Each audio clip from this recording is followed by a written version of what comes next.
Demek biz Allah degan bir isim vardı. Bir isim.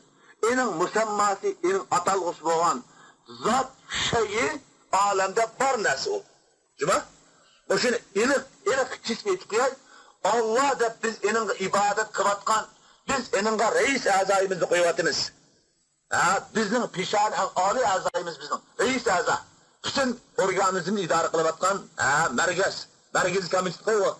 Şu merkez olan azanı biz tıprak yakışımızda herkes şabalga yakmavatımız yine. Eni körüdügan, eni anlaydıgan, eninga bedel kaltırıp bıralaydıgan, bizge şu pişan reis azayımızını koysak, eni zaya kılıvatmaydıgan, eninga hessinet mükafatını kuş kırdıgan zat kuyuvatımız yine. O zat bağ. O bizim pişanımızını kuyuşku layık, salahit eninde bağ. O ibadet müstehir deyimiz Arapçada. Yani ibadet kısa bir mahluk.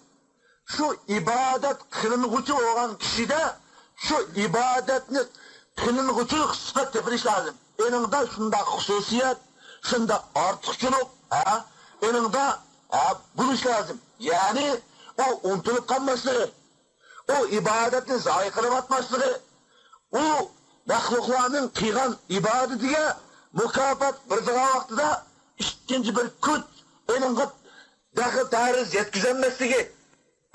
Amiz anlıkoma düşüneceğim. O yüzünün kıygan işinin, yüzünün çıkaran hükmedin ikinci bir küt, ikinci bir hükümran aldıda hizmetinin dakılat vermeydi kallığı. O mesuliyet tartılmaydı kallığı. Dünya padişahları okşar, halk korultayıga, parlament azalarıga, manda hizmetinin dakılat bırdıgan emas.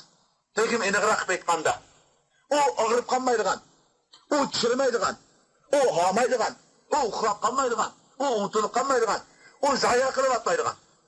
Biz pişanımızı bir kıtımla koysak eninga, hesret mükafatını nak kulumuzga yetkizip biralaydigan salahiyet eninde koyuş lazım.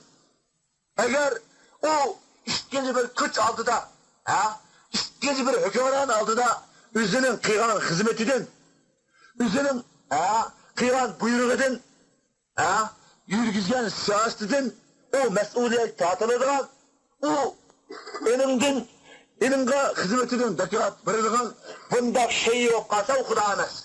O Allah emas. Biz de vatkan Allah, ondak Allah emas.